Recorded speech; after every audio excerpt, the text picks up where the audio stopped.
your name and where are you from? Where were you born? Excuse me. My name is James Eugene Brown. I was born in Huntington, Pennsylvania. You want my age? When I was born? August 1st, 1936. Okay, so tell us about your parents. Were they also from Huntington? Can you elaborate on your parents? No, my father was from North Carolina, and he came to Huntington. What part of North Carolina was he from? North Carolina, near Roxborough. Near Roxborough, North Carolina. Okay. And my mother was from Huntington. No, she was born in Florida, but. Do you know what part of Florida? Oh no, I did know, but right. I forgot. Jacksonville. Okay, Jacksonville. Yeah. All right. And then they moved to Huntington because my grandfather had a job on the. And who was your grandfather? What was your grandfather? My grandfather was Joseph McNeil, and your grandmother was? Shalana, Lottie they called her. And her first name was what? Lottie. No, you said they called her Lottie. Yeah. Her name was what? Shalana. Shalana. Yeah. Okay. And you remember her maiden name? Thompson, I think. Okay. And she was from Florida, so they came up to Huntington because my grandfather had a job on the railroad, so he worked on the railroad. Then my mother came with him. I think she had three siblings then. She had more later, but she had 3 siblings, and they all came to Huntington, and they had a. You said your mother had 3 siblings. Yeah. Now, brothers, sisters. Well, who were your mother's siblings? Siblings. Well, at that time, it was my Aunt Gertha and my Uncle Jack, and no, she only had 2 at that time. Only 2. The rest of them wasn't born yet. Okay. So and then her and my father got together and got married, and he came up there to stay with his cousin. His cousin? Yeah. Okay. And who do you know who his cousin was? yeah, but his cousin was Blackwell. Okay. That was their last name, Blackwell. Yeah, yeah. Right.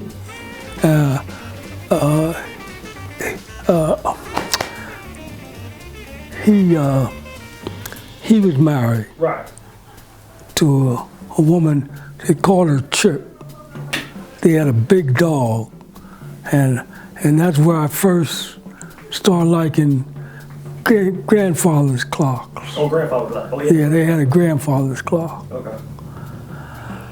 And my father and mother got married, and he was a mechanic, and he worked for one of the dealerships in Huntington, and his sister, my Aunt Libby, my father's sister, okay. She worked for the people that owned the dealership. She worked there. Okay. So it went on, and then they bought a house, a little small house, and Then I think I was like, how old was I? Five. They moved to Philadelphia. Okay. My mother and father. From Huntington. From Huntington, yes. What part of Philadelphia did they move to? Do you recall? South Philly. Where at South Philly? A small street called Clifton, close to between 10th and 11th, close to the Italian market. Close to the Italian market. 10th and 11th. Any cross street? Yeah, Washington Avenue and Ellsworth, Okay. and 10th and 11th. Small street. Right. And it was full of Italians in those days? Yeah, a lot of Italians. Yeah, a lot of Italians. And like I said, my father was a mechanic, so he worked on the people's cars. But small street. But they didn't pay him. The way they paid him, they gave him a big bowl of spaghetti. That's the way they paid him. Right. So, yeah, we lived there, and I started school, and went to school. In South Philly? Yeah, Right. I went to, I forget the name. Well, I went to Bartlett Junior High, and then I was 9 years old. My father died. What did he die from? They don't know what well, they said it was tuberculosis, but they didn't know what it was. That was 1945. They didn't know what it was. Right. They didn't know. So after my father died, my mother started working as a beautician. She worked as a beautician for a while. Then she went to school to she went to school to be a beautician, but she was working already as a beautician. Then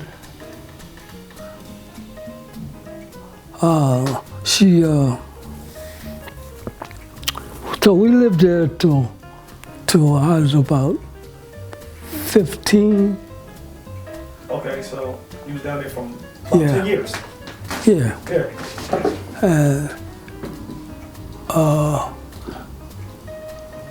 She, in the meantime, she met a band. His name was Israel Cord. And he was from New York originally. And he worked construction.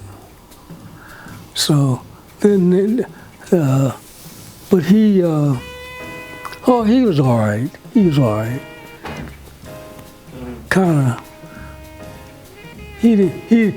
He was kind of, how should I put, uneducated. Okay. You know, he thought the world was flat. Right. He did. I tried to tell him different, but Right.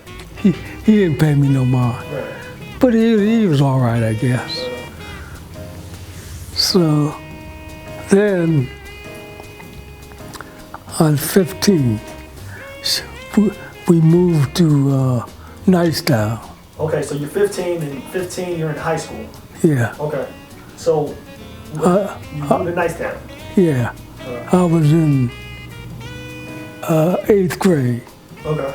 I hated to leave because I was big time then. I was 8th grade and all that, and I knew everybody. Man, I hated to leave. But we left. Went to Nicetown, and we living in a house with my grandmother's, I think he was my grandmother's cousin, Uncle Alec. I call him Uncle Ellie, and his family. It was a 3-story house on 16th between Erie and Butler. And we lived on the 3rd floor, and they lived, it was my Uncle Alec and his wife, and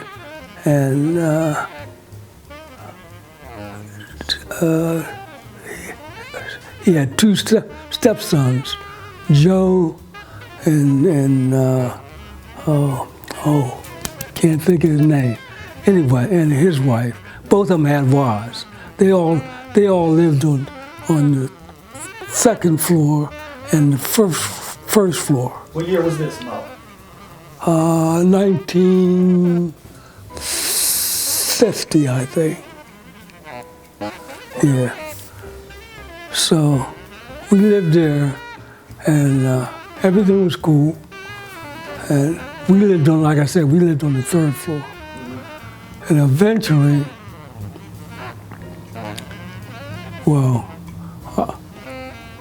by the time and Joanne was one of them's daughter. Okay. And she ended up marrying a big-time piano player. I think she's in New York now. Okay. Big-time piano player You remember the piano from player Fuller. name? Huh? You know the piano player name? Yeah. I'll think of it before. Right. I'll think of it. Play piano. I know his name just as good. Okay, so you guys were staying on 16th Street. So Yeah. yeah. Then, I don't know. They all left. They all left. And I know. There was a door put on so you could go. We used to had to go through their house to get to the 3rd floor. Right. But there was another door put over here, over on the side, and we could go. We didn't have to go through the house. But they were like family anyway. Right. Because I used to go down there and watch television. Right. And during that time, black and white, Right. and Black and white what? television. Okay. And during that time, they had a television. You had to put money in it. You had to put money in the television. Yeah, like to watch it. a quarter. And how long did the TV last? That's how they paid for it. You put a quarter in there and watch television, and How long? it may last maybe an hour, and then you have to put another one in. So if that's how they paid for it, then they take that money out and pay for it. Eventually it'd be paid for. But sometimes they didn't have no money to put in there, so you didn't see no television. Right. We didn't have television at that time. Right. And this is about. We eventually did get one. This is still about in the 50s. Yeah. Okay. So, like I said, I used to go down there and watch television because Joe and Arthur, they was fairly young, although they was married, and but they used to live in West Philly, and I remember my mother taking me out there, and they had a mean dog. They always had to say, "Wait, we gotta put Duke in the basement." You remember what kind of dog it was? German Shepherd. And so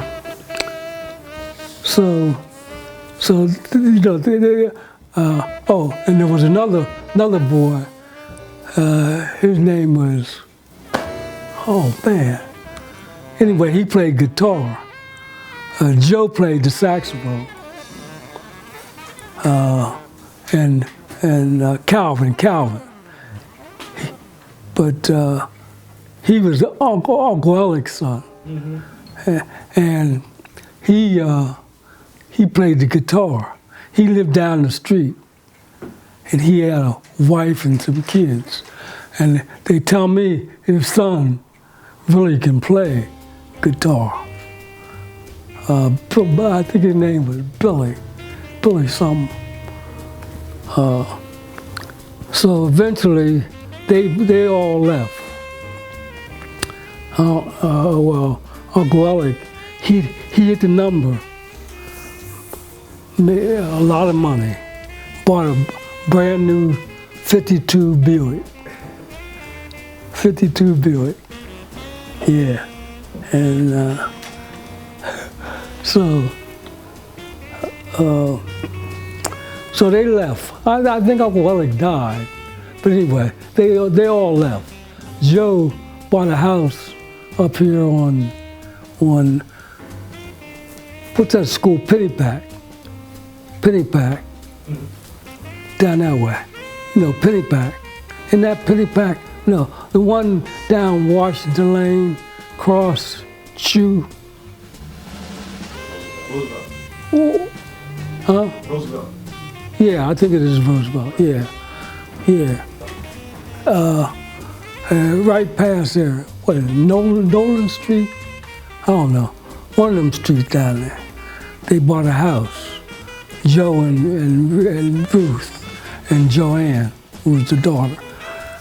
I don't know where Calvin went. I mean, Arthur went, but they went someplace. Eventually, Ruth was Calvin's wife. She divorced him. I don't know if they divorced, but anyway, she started living with some guy in North Philly. He was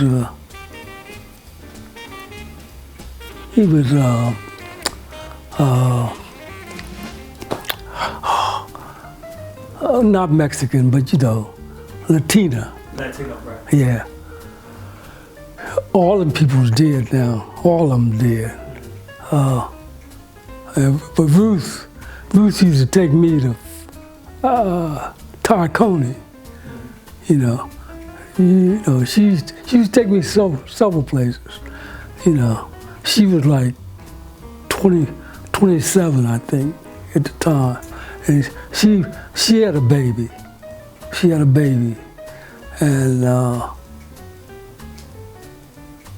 so then after they lose, it was just me and my mother and Israel, and so we stayed there. And Israel was the one who put the world was flat.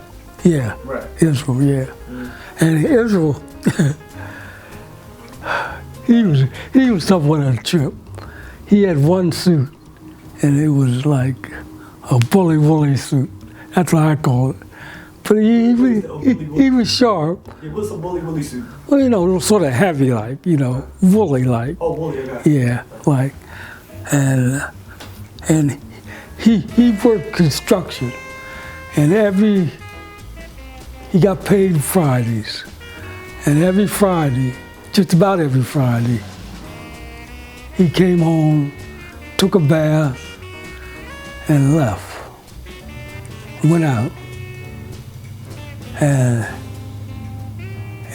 you didn't see him till Monday, most of the time. He was out gambling, and I don't think he ever won. I don't think he ever won. And you know my mother was sick of that. But, so, one time he came back, and I can't remember what happened, but anyway, he was coming up the steps, and I don't know whether he was arguing with me or something. I know, you know, a lot of times he'd come back, you know, Monday, and he'd act like he was mad, you know. And so he was coming up the steps, and I almost knocked him back down the steps. Why'd you do that? Cause he was acting all mad and trying to blame my mother, I guess. Right. So anyway, but that was the end of that. Right. But after that, he was all right, I guess. All right, let me go back a little bit to, your days. You went to elementary school in Huntington, PA, right? Yeah. Well, I went to, let me tell you, I went to Huntington. I went to Huntington first, second, then we moved to Philadelphia. Okay, so tell us some stories about the elementary days. Well, I'll tell you. Yeah, I'll tell you. We went to do. I was in the second grade, and we moved to Philadelphia.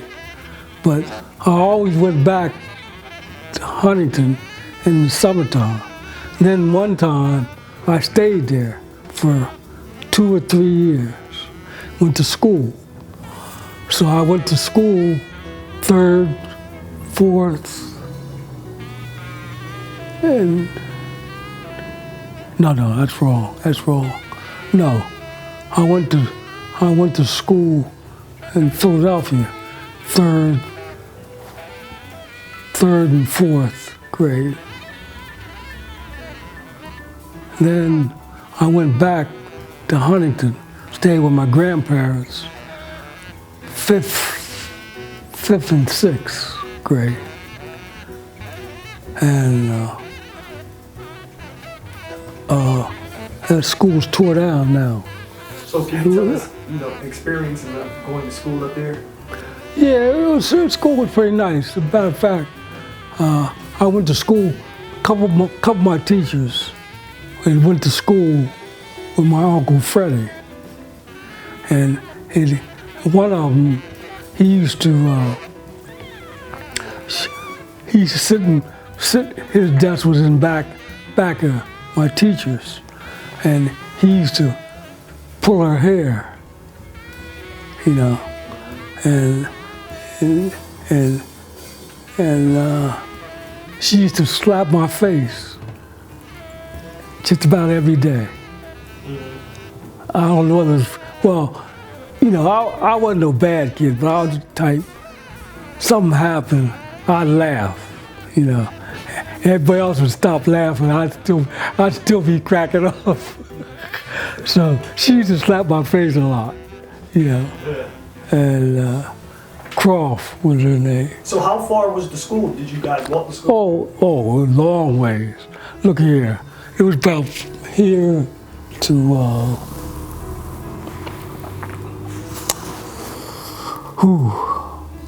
almost, let me see. From here to maybe Broad and Champlos. Long ways. We was little kids. And we had to walk. And plus, we used to come home for lunch. Man, we'd be running. And we didn't have time to do nothing. We'd eat, hurry up and eat, and head back. And we'd always late getting back. We'd hear the bell ringing, and we was always late. And we used to get in trouble for that. We used to catch it for that. They didn't have no school buses or nothing. So, yeah, I went to 5th and 6th.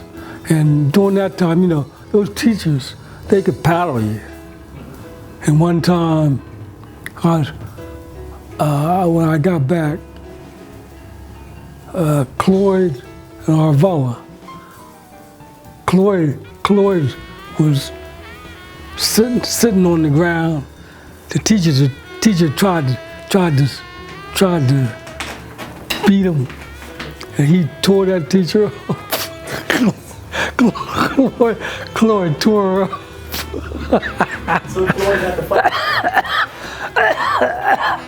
But my Aunt Bernice did too. Did you guys experience any racial stuff up there? Not like, we had people call us niggers or something like that, but not nothing like in the South. You know, like for instance, one time I was, you know, the rest of them, you know, Arvella and Joe and Cloyd, they had moved to Another part of Huntington. yeah, Right. you know, down where all the black people live, you know. And I was still, I was staying with my grandmother, which was, you know, she had a big house. They had a big house. Eight rooms. And so I was going back to school, and one time, and I guess something about, oh, damn, I can't remember nothing. My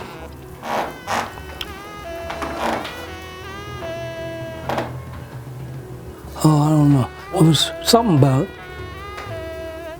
Well, move more. well, So, do you have any brothers or sisters? do I have any brothers? Or sisters? No, Joe, my cousin, Joe, Cloyd, and Arvella was more like my sisters and brothers, because I stayed with them a while. Right. And they was more like my brother down south. I knew about him. The Blackwells. They had told me about Blackwells was the one my father was staying with. Okay. They told me about him, and they showed me his picture. That was way later. So I knew about him, but I you know. So do you remember how old you was when you met him? Yeah, I was 17. Okay. And Libby took me down there, All right. and that's when I met him. You know, and you know he didn't have no brothers and sisters either. Right. So that was great, man. And so, man, we really had a good time. Man, we really had a good time. He took me all over the place. Okay. You know, And what is your brother's name? Hmm? Your brother's name? James. Okay. You know, Mutt. Oh, okay. Yeah, all right. James Farmer. James Farmer was his name.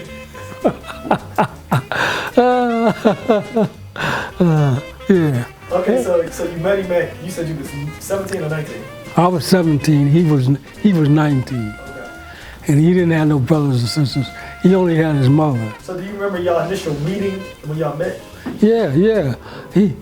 Well, like I said, we went down, we were staying with Uncle Floyd. We were staying with my Uncle Floyd and Aunt, and Charity. And he came up. He came up. He didn't live where he lives now, but he came up. He wasn't married or nothing. And he came up. That's how I met him. And so he took me back with him.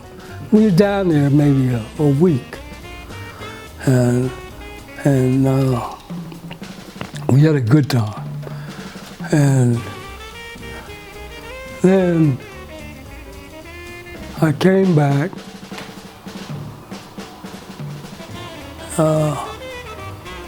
Then I came back, I guess. And then I graduated from high school. Couldn't find a job. I looked and couldn't get a job. So I joined, I went around. There was a place on Broad in Butler. They had a place to join. Join what? The military.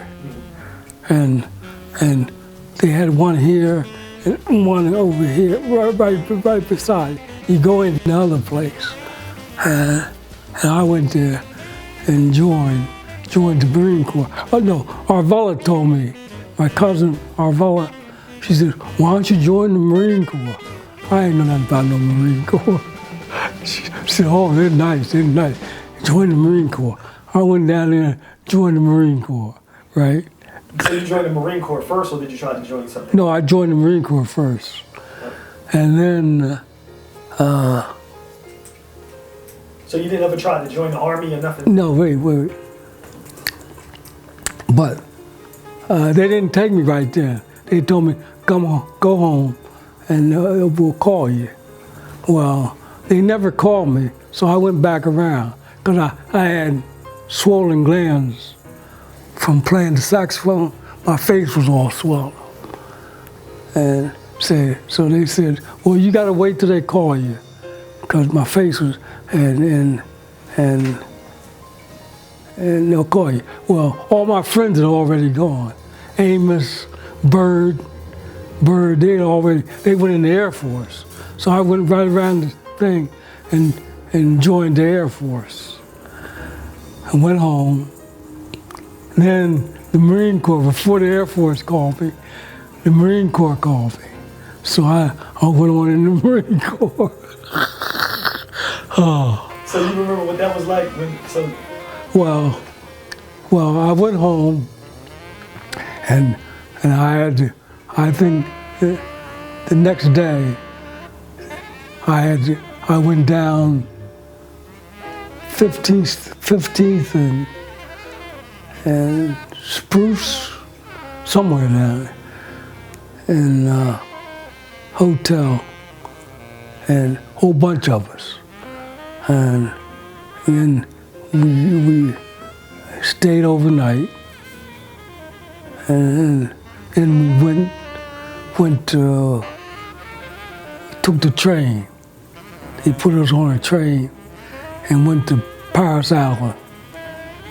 That's where Joe Frazier was from. You know. South Carolina. Yeah, outside of Paris Island.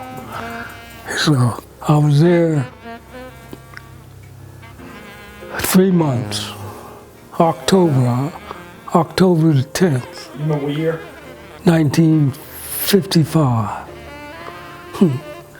And so I've stayed there for 3 months. It was Christmas time. Boot camp was over, it was rough. And then they sent us home for Christmas. And when I was there, it was rough. Boy, them drill instructors, oh man, it was terrible. Anyway, as soon as you got off the train, they lined us up. At that time, I thought everything was funny. I was cracking up, Drill instructors, oh, you're too skinny to look at. And oh, they had a little, like a swagger stick. They'd thump you, like that, They wouldn't really hurt you, but you didn't know that, because they're responsible for you. They didn't want to hurt you, but you didn't know that. You thought they might kill you. So I'd be cracking up. I'd just be cracking up. Sooner or later, he was talking to somebody, and they laughed, and I forget what he did. He did something to him. I didn't laugh no more for a long time. So then they took us on, and we'd be marching, Oh, there was a black drill instructor. He wasn't a hard drill instructor, but he had another platoon, and he could count some cadence. Man, that guy could count some cadence for, and for them guys to be marching too. So everybody said, man, I wish I was in his platoon. Well, our drill instructors we had like 2 drill instructors. They could count, but it was bad if you got a young drill instructor, because them young guys, they could think of all kinds of bets, them young ones. The older ones are a little more, a little more, it's not like playing football, I guess. So then, like they line you up, tall guys was in the front and right down. So I was in the back. And so we'd be marching and the drum truck would be thumping somebody. I'd be back there cracking up again. And the drum truck would say, all right, pal, I'll be back there in a minute.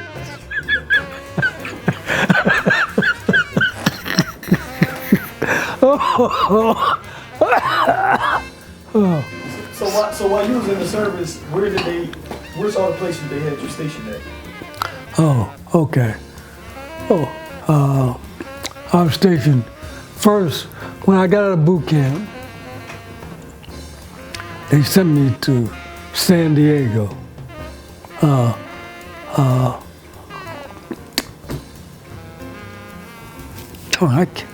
Diego, California? Yeah. Camp Lejeune, not Camp Lejeune, Camp Pendleton. Camp Pendleton. I was there 3 months. Cold weather training. That was terrible. Cold weather training. And San Diego was cold weather? No, it wasn't San Diego. It was Pendleton, Camp Pendleton. Okay. It was right out, it was close to San Diego, but we went up in the mountains. It was cold weather training. We went up in the mountains. Oh, that was terrible. Oh, for a month, I think. Anyway, and when we went there, we had this captain. He was fairly young. I guess he's about 35, maybe 40. Sharp guy. He's fairly young, Not compared to the rest of us, but yeah, he was a captain, and he was sharp. He wore 2 guns, like cowboy guns. You know what I mean? And so we was going on a march. He said, all right, men, no one will fall out. A lot of times you go into marches, guys be falling out. Man, their feet would be all messed up. Man, they'd be falling out. He said, no one will fall out. No one will fall out. Oh, he was cool. I got to give it to him. He was sharp. Boy. He was sharp. Man, he uniform, man. Guess who was the one that fell out? He was. He's the one that fell out. Anyway, sometimes I'd go in those marches. I didn't really fall out, but I'd get behind, and some of the guys, there's maybe 4 black guys in the platoon, maybe, and they'd all say, "Come on, Brian, come on, catch up." They didn't want none of the black guys to fall out, So. So where are some other places you were? Well, wait a minute. Then, when we got out of that, they sent me to Okinawa. And where is that? It's close to Japan.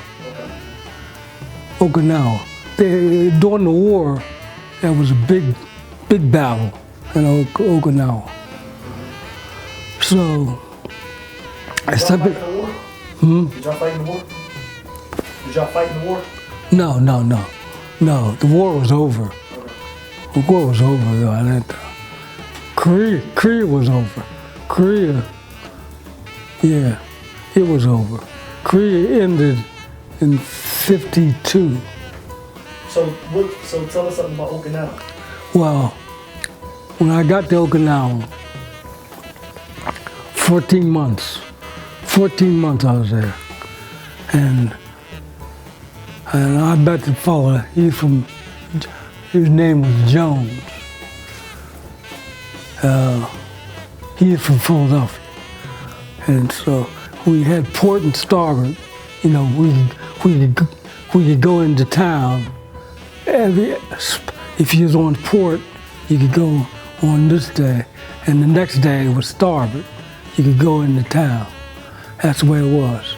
So he took me into town the first time, and Okinawa, you know, and we got on these like Jodamati cars. They were like you see, there's something like my trike, only there was like a truck, you know, like a truck, you know, and you sit in the back, you know. It was like a taxi, but you know. So I remember one time I got in there going to town, and there was some Okinawans in there, and they was laughing, and I don't know what they was laughing about, but they said I look so young, you know. That's what they was laughing at me because I was so young, you know. Because it seemed like I always looked younger than I was, you know. Because when I was in San Diego, I'd try to go in a bar, and they'd say, out, out, out. No, too young. I was like 19. So I'd go to town. Were you able to go to bars back then at age 19? No, 18. 18? Yeah. Okay. Yeah. 18 was the legal age to drink back then? Hmm? 18 was the legal age to drink back then? Yeah. But, you know, I was like 27, 28. If I went to the state store, they'd ask for identification, you know. I always looked younger than I was, which was all right with me. At the time, I didn't like it too much, but, you know, as I think back, shit, that was cool, shit, you know. So I went to town and met, you know, in town, them women, they were prostitutes, but you didn't frown on them like you would maybe here, because their parents had put them in that, because you know their parents didn't have nothing, and so they could make money being prostitute. So I had a friend, McDougal. He's big time music guy. He's from Foley. Matter of fact, I've seen him on television a couple times. He knows Jerry Blavin. I've seen him. Oh, and one time he got me in what's that theater on Broad, you know, where they had the stage shows. You know, it's closed now. You know. Oh, grocery. Oh, uptown. Yeah. He got me in there one time, and so he introduced me to this girl, Kyoko. Like I say, he didn't frown on him too much because their parents had put him in that situation. So she had a mama son. You know, like a mama son was the woman that ran the place, you know.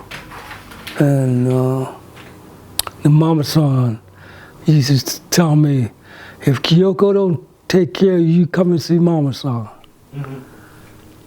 You know, and she was probably only 35, something like that. Kyoko was probably 18, 19. So that went on the whole time I was there. And sometimes, one time, I was in a place You know, I'd never much of a drinker, but I had a couple guys with me. And one time, I went to see Kyoko, and there was an Air Force guy there, and we got in a little bit. So I left, and then I was in this place, and here the same guy was there, and so we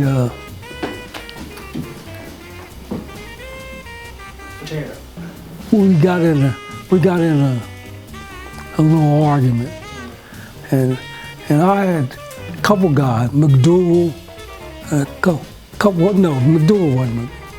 Couple of my friends was with me, and we got in an argument, and the guys was with me to go ahead, man.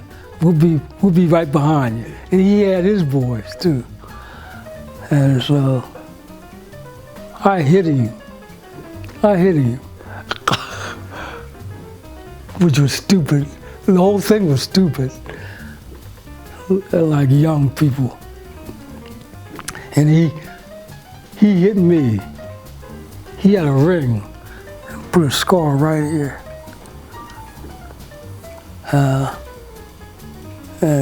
And I looked around, I don't know where my boys went. I didn't see none of them. So, but that was the end of that. No. McDougal told me, well, we're gonna go to town, see if we can see him, you know, find him. But we never found him. We never saw him. So eventually, you know, and I had a friend, he was from Washington, and he was going with this girl. But you know, if they knew that if like me and you are friends, and you got a girl, and I tried to go see her, she wouldn't deal with me. If she knew you was my friend, they wouldn't deal with you. So he was from Washington. So eventually he left. He came home, and then she'd deal with some of his friends, you know, because he was gone, you know. So, like I say, I was there, yeah, and I tried to join the band, but the Army, the Marine band? Yeah, they had a band. We lived in Chronicles hut. You know what a Chronicles hut is? It's shaped like a slice orange, a slice. You know how you slice oranges, like an orange peel. You know, long. There's cement floor.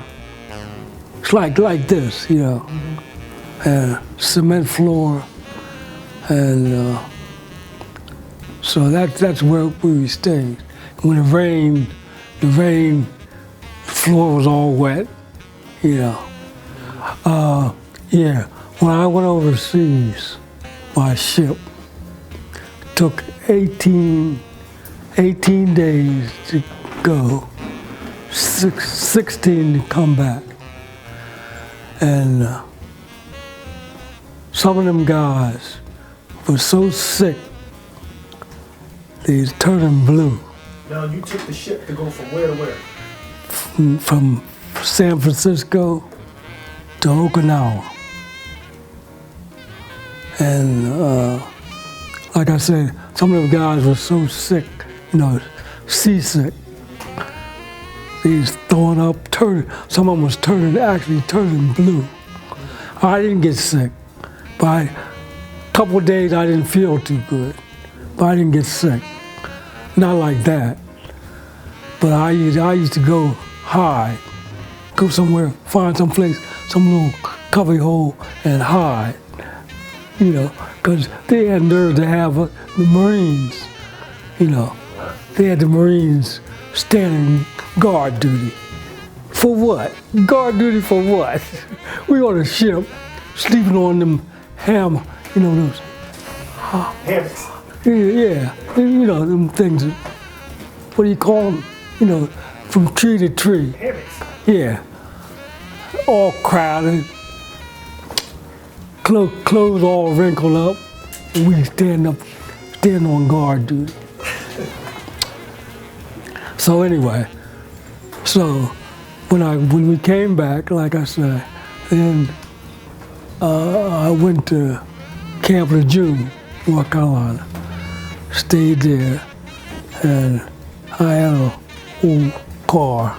I used to go see my brother every chance I got. What kind of car it was? Pontiac, 51 Pontiac, 51 Pontiac. four-door job. And my uncle helped me. What color it was? Sort of gray. Okay. And one time it wouldn't start. And I guess it sat there maybe 2 weeks. Some guy said, "Man, what's wrong with your car? You don't never move it." I said, "It won't start. It won't do nothing." He looked at it. Here, the battery need cleaning. He cleaned the battery up, thing started right up. I didn't know that about no car. I didn't even change the oil or nothing. You know, my Uncle Forrest looked at it and said, "When's the last time you changed the oil?" I said, "Change the oil." So anyway, so eventually, yeah, I used to go see my brother, and one time I was coming back at night. I used to get 96 hours,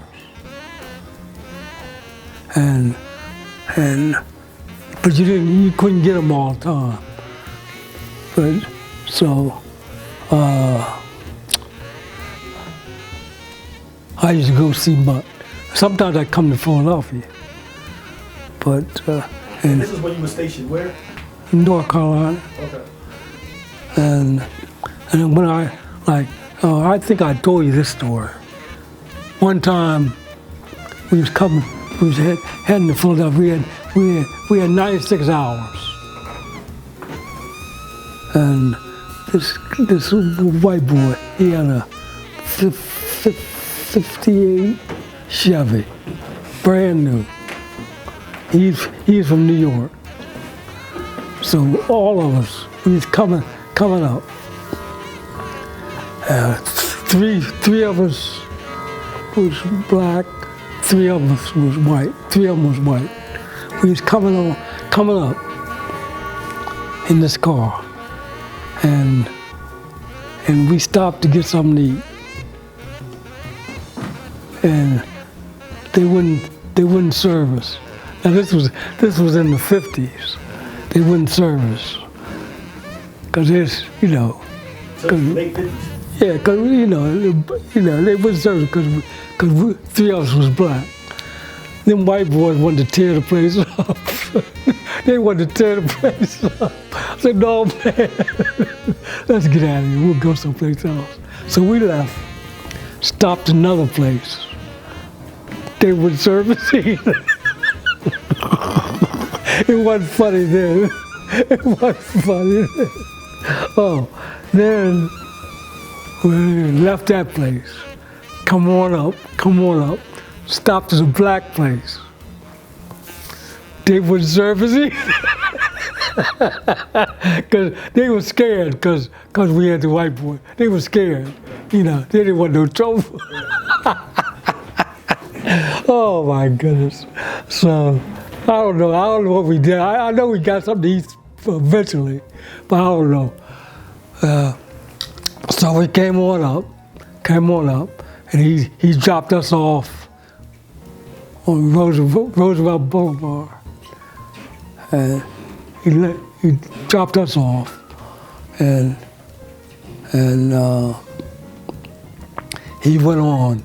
I went home. I don't know how I got home.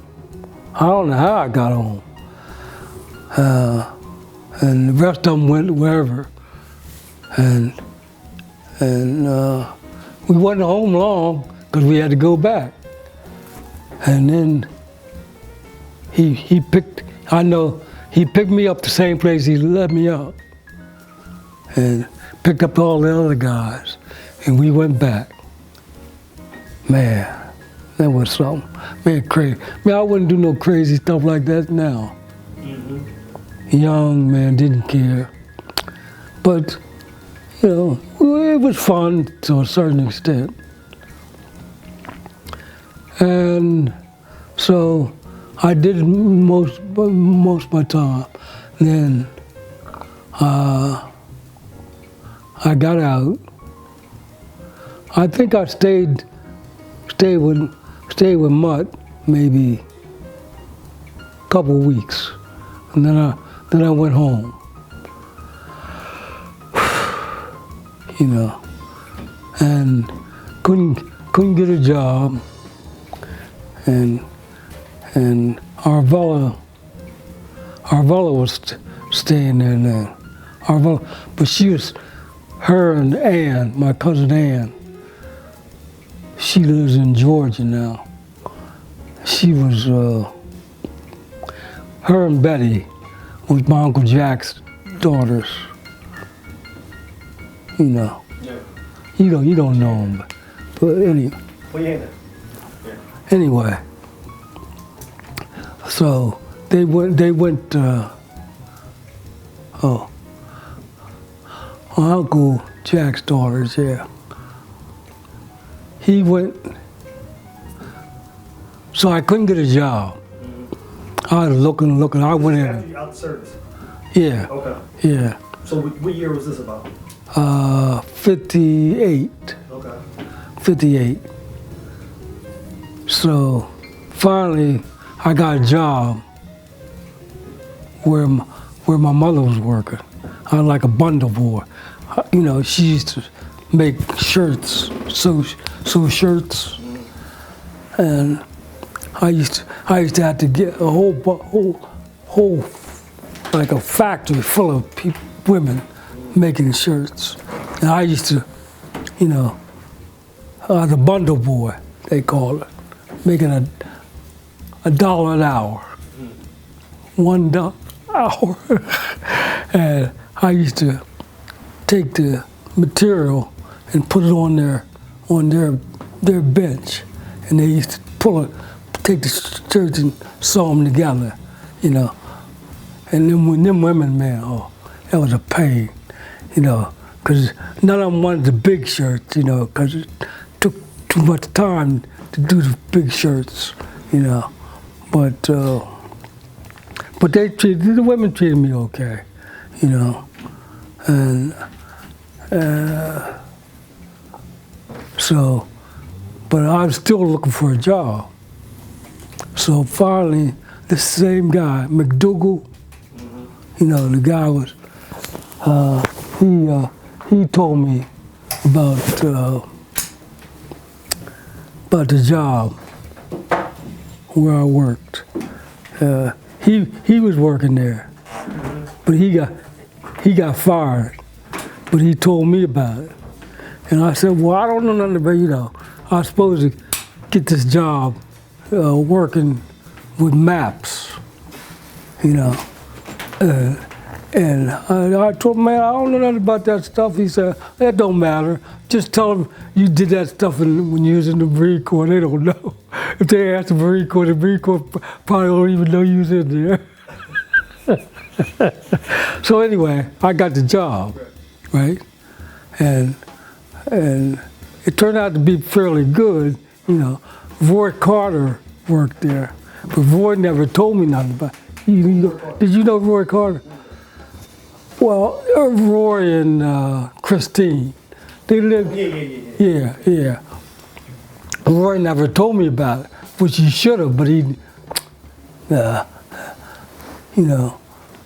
anyway, but he worked in the warehouse right outside, and we worked on maps, big maps, put buoys and old ships and stuff on the maps. You know, and erase things. We had an electric eraser, and it was a nice job. But we had to. It was like we had to do so many, you know, and a bunch of young guys worked in there. Guys, you know, just out of service or whatever. So I worked there quite a while.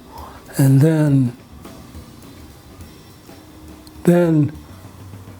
I got another job. And I worked in the classified building. Yeah. And I was a 10-point veteran. So that helped me too.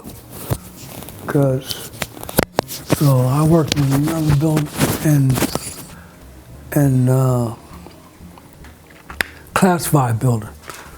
You had to be cleared. You had to be cleared to work in there. So, because they went around to all the neighbors and asked them about me, you know. I don't know, it was the FBI, somebody, I don't know, some government place. So I got that job, and I worked in there a long time. And the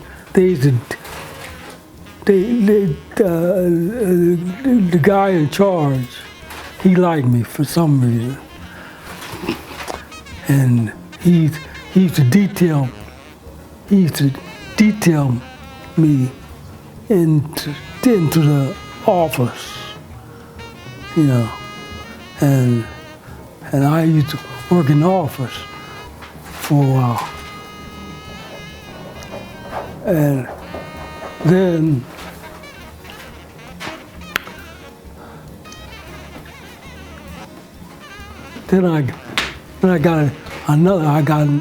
I got promoted, and I was working. I worked in two buildings. I worked in the classified building, and I worked in another building. I had two desks, one desk in one building, another desk in another building. And I worked there for a while. Then I got another promotion, and I worked there a long time. And then I became a supervisor. And I had 18 people who worked for me. And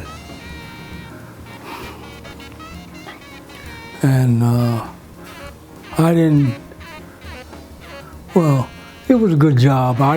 The guy who was in charge, me and him didn't get along. And he, you know, and it depended on how I evaluated you. You know, at the end of the year, depending on how I evaluated you, you could get money. You could get as much as $3,000. So, you know, I always tried to evaluate, especially the black people. You know, I try to give them good valuation, and he'd always change it. You know, and I didn't like that. He was a micromanager, and so we didn't get along at all. So eventually one day, I went in there. I laid his behind out. I cussed him, and I ended up getting 2 weeks off. So. Suspended, basically. Suspended, basically. I didn't hear you. Suspended, basically. Yeah, basically. With pay? I think so. I can't remember. I think so. And you know around what year this was? Jeez. That must have been around 60s? Yeah. I think, let's see. Oh, I don't know. Around, 50. I got out of the Marine Corps, 58. 58. So this is probably the 60s. No, that was way later. That was around 60, Well, the 60s. It's, in the 60s, yeah. All right, so I'm sure Tracy, oh yeah, it must have been like almost 70, almost. All right, so let's move on. Tell us about your first wife.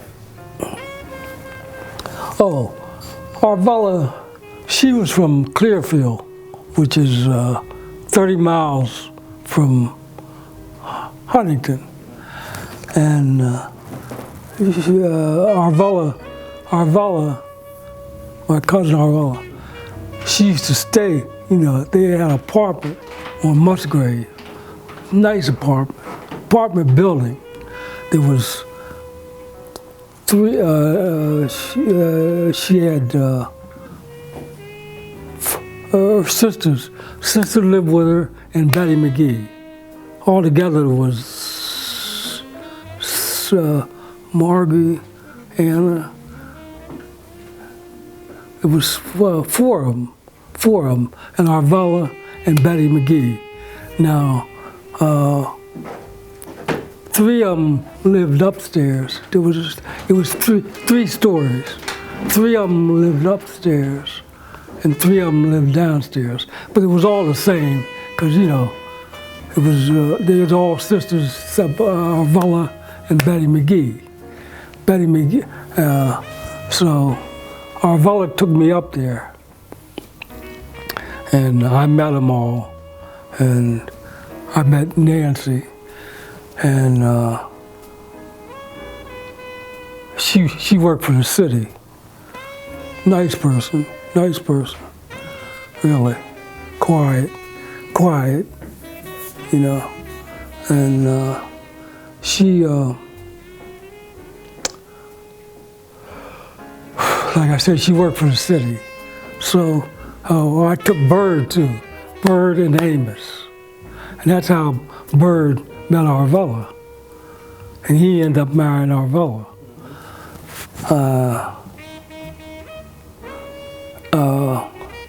And eventually, me and Nancy got married. Well, me and Nancy got married before Arvella. And we moved to,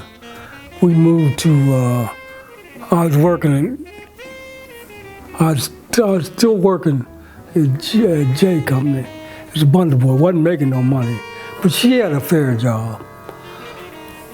So we moved to 21st and Tioga, big apartment building, had an elevator, nice little apartment. So, and then I got my job out there, and we was doing pretty good. And we went,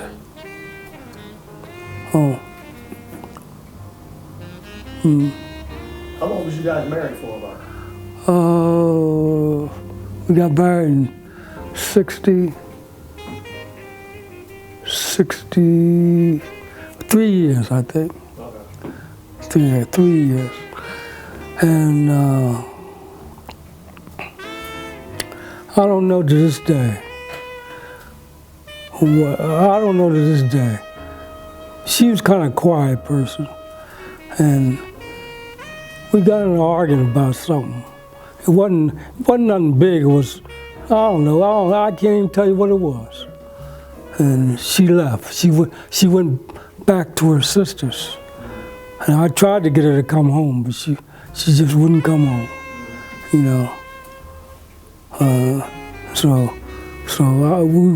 We had bought a house on Woodstock Street. We had it all fixed up, and so eventually, she wouldn't come home. I tried to get her to come home a couple of times, but she wouldn't So then I was at my mother's, and she was telling me about this couple who moved upstairs. And I went up and met them, and one time Lona was there. And that's how I met Lona. And Who was the couple upstairs put y'all in there? it was William and Ella. Okay, wait, no, okay. And eventually Dee Dee and Leroy moved right beside them, next door. And eventually me and Lona got married, and Moved to Woodstock. Stayed at Woodstock Street. They stayed at Woodstock Street. yeah, me and Lona, yeah, we moved to, yeah, I divorced, Nancy. yeah, Right. and we lived on Woodstock Street till Tracy was 5, and then we bought this place, and that was 1970. We bought this place. Okay, 1970, you bought Washington, place Here. Washington Lane. Yeah, The place we're at now. yeah. So, do you remember how much you paid for the house? Who'd you buy it from? How much we paid for it? Who'd you buy it from?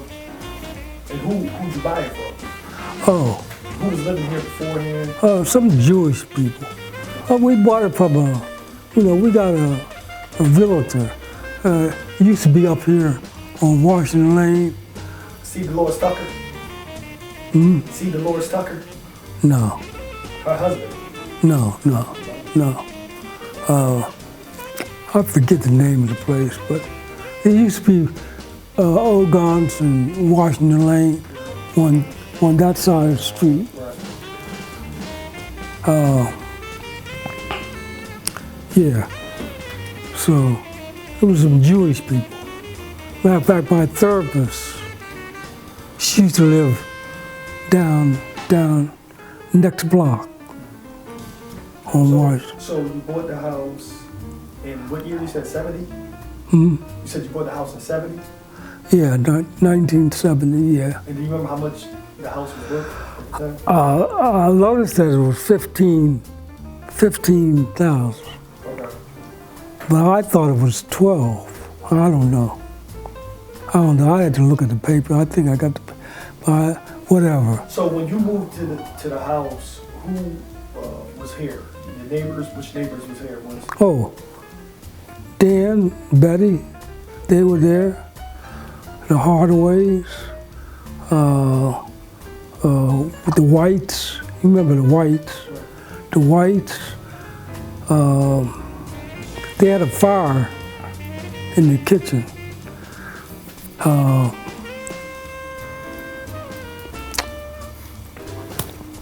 Oh, Percy, across the street, Simon. Saunders there. They was there, and Mr. Moore, Okay. what's his name? What do you remember about your neighbors, Miss Betty, Mr. Dan? What do you remember? What do I remember about him? Yeah, like when you first meeting them. Oh, well, Betty, I always liked Betty. I really liked Betty, 'cause I liked her,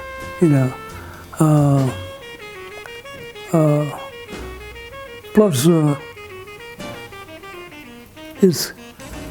Howard. Yeah, I remember Howard and Jimmy and Michael and Carla was a little kid, and you and somebody used to ride them big wheels. Man. Yeah. Be flying up the driveway. And Do you, so how did you get into motorcycles? well, I always liked them. But I didn't think much about it. And then I had an uncle, Uncle Fred.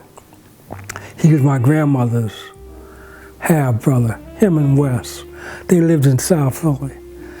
And he had a Harley. And one time I was riding on the back of his Harley. And we was coming down Chestnut Street. I think it's Chestnut or Spruce, one of them. And some woman hit us.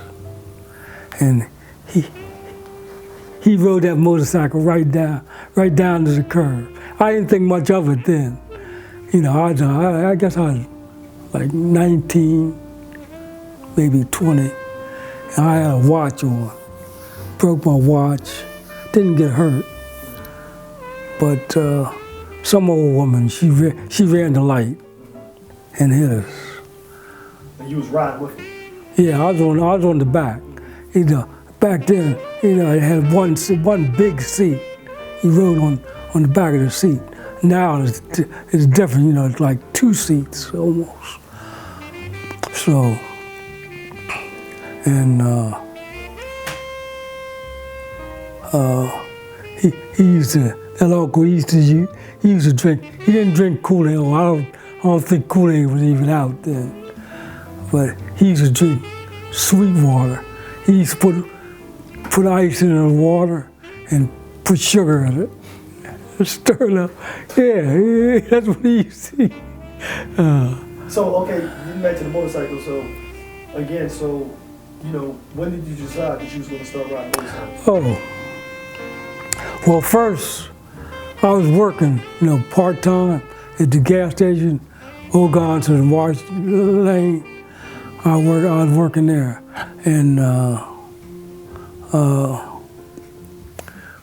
first, Junior and my Uncle Freddie was working there, and Bob, this white boy Bob. So I worked there a while, and I bought a Volkswagen off of Mike, the guy that owned the place. And then eventually I saw, I don't know, but I ended up buying a scooter. I ended up buying a scooter. You remember the scooter? Yeah. Jimmy took you to go get the scooter. Hmm? Jimmy took you to go get the scooter. Jimmy, Yeah, next door. next door. Yeah, I remember that. He didn't take the scooter. No, he took you to go get it. Oh, he took me to go get it? Oh, I don't remember. But anyway, I had that scooter a while. I ended up giving it to Terry. I'm sorry I did that. I should have kept that scooter. But it was acting up. It needs, So then I end up, my friend Donald, piano player, so we went up, it was Gimbel's then. We went up in Gimbel's parking lot, and he let me ride it. And it seemed so big, because I was used to that little scooter. But he let me ride it, and then I said I wanted one. So I ended up going and getting one. That's how I started. Then I met Sonny and JB and all them guys. Ed Gwynn, and we used to, every first Sunday, we used to take a ride. We used to meet over it was silos then.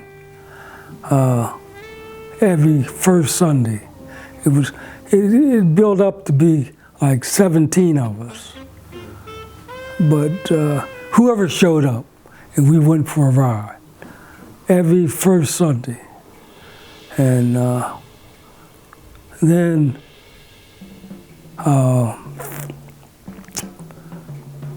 eventually, all them guys start dying off. Slim, just about all of them. There was like 17 of us one time. Now there's only 5 of us. You know, we don't even ride no more. Most of them, and there's only maybe, well, there's only 2 of us still ride, me and Sonny. And Sonny ain't rode, his bike been down 3 years. And I ain't doing that much riding.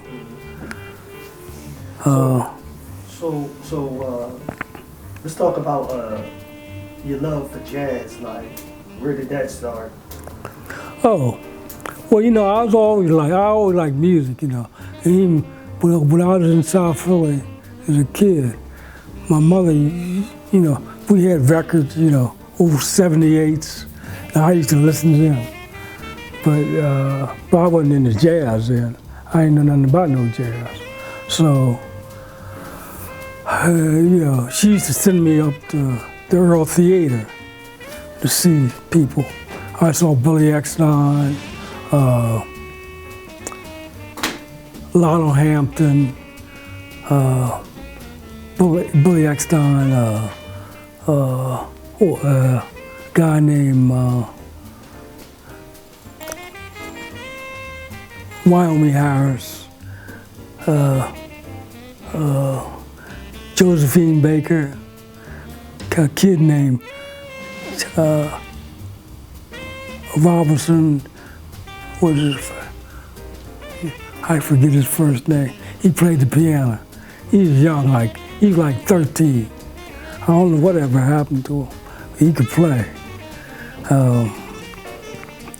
I think I saw Gladys Knight, I think. So who were some of your favorite jazz players, and basically why? And why? What are your favorites? When what? Who were some of your favorite jazz musicians and why? Like, oh, well, let's see. Oh, old guy named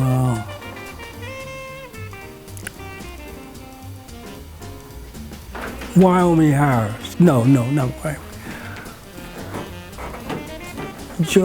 I can't think of his name. He played saxophone. He wore a turban. But he played, but it wasn't real. It wasn't like Coltrane. You know, he played the saxophone. Earl Bostic, he played alto. I saw him. And then I got into the heavier stuff. I started, you know, how did I first? My friend Thomas, he was into it too. And we used to go see all of, like we see Miles and Coltrane and Cannonball and you name them we saw them. Just about Slide Hampton, Laverick Hendricks Ross. We used to go to Showboat and Pep Boys. Not Pep Boys, Peps. It was on South Street and Showboat. Yeah, Jimmy Smith. I told you, one time we went to see Jimmy Smith, and we were standing outside, and he came and he spoke to us, and we stood there like dummies, didn't say nothing, like dummies. Yeah, and so ultimately, who you would say was your top 3 favorite jazz musicians? Top 3. Well, it's kind of hard to say, but I liked a lot of them. I liked Miles, I liked Coltrane, Sonny Rollins. Oh man, it's funny, I can't think of nobody's name, but a whole lot of them, man. A whole lot of them. Lee Morgan, he was from Philly. I knew Lee somewhat. Lee Morgan, you know, I knew his brother better. Lee Morgan, he was playing in New York, and his girlfriend came in the bar, and he was playing, and his girlfriend shot him, killed him. While he was playing? Mm-hmm. I think she was Chinese. I never did find out what happened, but she sure killed him. And he could play. And then Donald and Stanley. Stanley played the saxophone. They were brothers. I used to go to their house. They lived in Tioga. And we used to play, you know. But I never could play like I wanted to. I could play a little bit, but nothing like I wanted to. And but Stanley and Donald could play. And Lee Morgan would be there sometimes. And but they're all dead. All them guys are dead. Donald, his brother, just about all the guys I knew, gone. What about your love for westerns? Oh, Western? Oh, I just grew up on them, you know. Every Saturday, me and my friend, Collio, South Philly, we used to go to the Globe, 17th Street. And I think the movies were like 10 or 15 cents. 10 cents or 15, something like that, either one of them. And go see a movie. They used to have 2 movies, a chapter, a cartoon. You could stay in there all day. 15, 10 cents.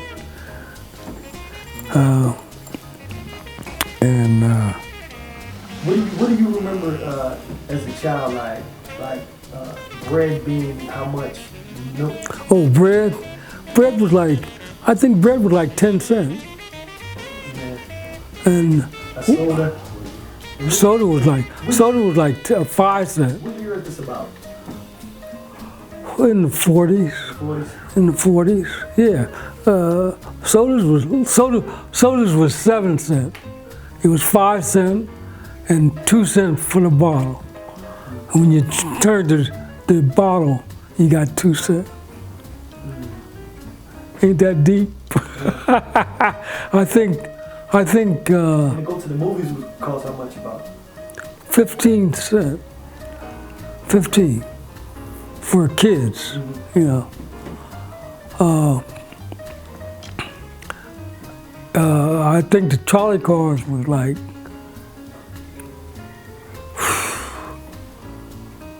I forget. It was like 8 cents or 10 cents or 12 cents, something like that. So living through life, do you have any regrets in life? Regrets? Yeah, I have some regrets. Yeah, I do.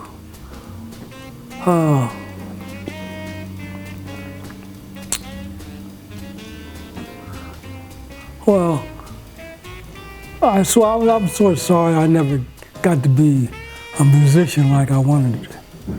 I'm a little sorry about that. And well, I guess I don't have too many regrets. But that's one issue. Went to what? That was one that you. Yeah, that was one. Impressed. Yeah, I don't think I have too many regrets. Now winding it up, like, how would you want to be remembered, like far as your character or a word to describe yourself or something of that nature?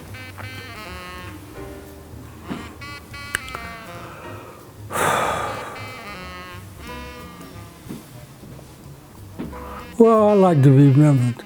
Like I tried to do the right thing.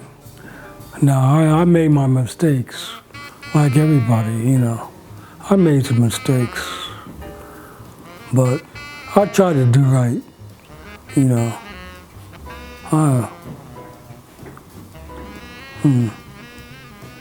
So if you was describing your personality in a few words, how would you describe your personality?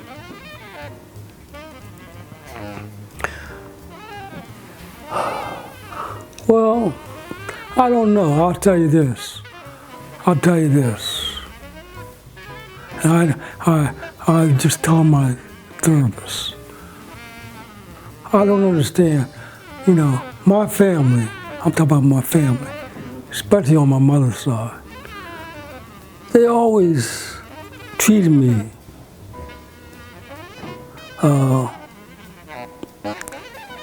so good, you know. Like, for instance, let me try to explain. Whenever I went to Huntington, it was like God just came. Oh, Jimmy Brown's home. I mean, my aunt, she used to bake me a cake every birthday. And she had kids, she didn't bake them no cake. My uncles and things. Like I said, they always called me, they didn't never say Jimmy Brown, the whole name. And all of them, like when my Uncle Joyous died, we went up there and I was at the church and we were sitting and one of my uncle's kids said, told my aunt, there's Jimmy Brown. She jumped up, where? I mean, like, Lonnie even talks about it. Yeah, Lonnie about it. Man, she jumped up, and she was just my aunt by marriage. Right. And but all of them did me like that, except my Uncle Jack. Right. He's the only one. But the rest of them, Annie, Julius, Freddie, Bernice, and Aunt Gertha. Yeah. What was their favorite? Or one of? Yeah. I don't know. I ain't never been able to figure that out. Yeah. So again, you know, something to describe you, you know, you ain't never really into that. Something to describe you as a person, your character. Like, one thing definitely you like to laugh, for sure. Like what? Throughout this whole interview, you always talking about you always was talking about some kind of way of laughing. Oh yeah. That's Matter of right. fact, sometimes I probably laugh too much. Sometimes, yeah, because I was always one of the people, you know, I get tickled, I couldn't stop laughing when I was younger, you know. Yeah.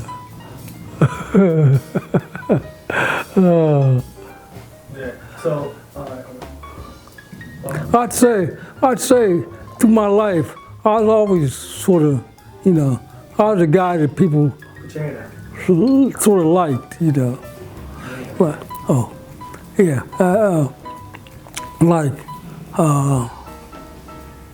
People took a liking to you. yeah. And my friends, like, in high school, like whenever I was around, like all my friends, I wasn't the one, I wasn't, you know, there's always like somebody that's like the leader, you know what I mean? You know, I was never the leader, but the leader was always come to me. You know what I mean? The leader, whoever the leader was, like Thomas was more or less the leader.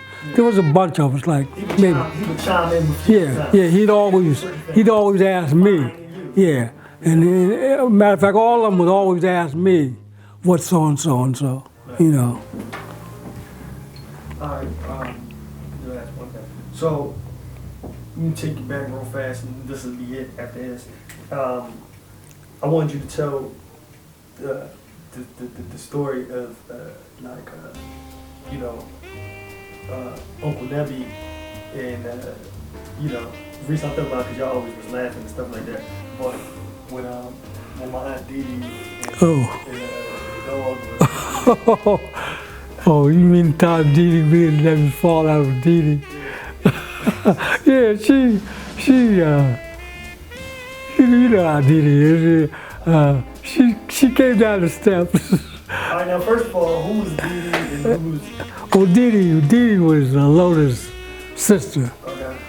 And and Nevi's sister, Nevi is and Lona's brother. yeah, Nevi's Loda's brother, and we was down at the house, and I don't know what I know. We was in the living room, and she came down the steps. I don't know what we were talking about, but anyway, it's the way she came down and her hair was flipping, and we just fell out. We just died. Me and Debbie just fell out. And your grandmother trying to get us to stop laughing. Oh, that was so funny. And Diddy was just going on like she didn't even know what's going on. That made it worse. What about the Duke story? With The what? the dog Duke? The Duke story? Oh, the Duke. About eating the. Yeah. Oh, yeah. Yeah. Leroy, which was Diddy's, which was Rose's husband, Diddy's husband. One time we was all in the kitchen, and Leroy had bought a steak, and Duke was a German Shepherd, nice dog, and Diddy, hey Duke, don't it smell good? Don't it smell good? Waving the thing, steak. Don't it smell good, Duke? Don't it smell good? Next thing, dude.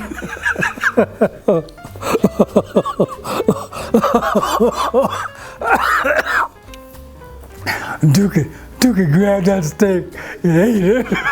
We was dying. Oh, we was dying. He had no business messing with Duke. Duke wasn't bothering him. I tell him when I see him, I tell him about that all the time.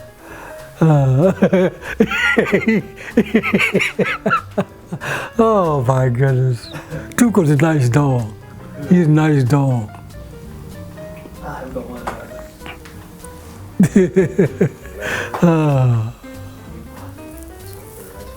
Any last words? Anything was in? Hey, we could bring it to end. Any last words you was in? Bring it to what? Any last words? No. Maybe we can do it. I'll probably think of a whole lot of stuff after it's over. Probably. Maybe we'll do it again, maybe. Maybe. But I want to show you some pictures.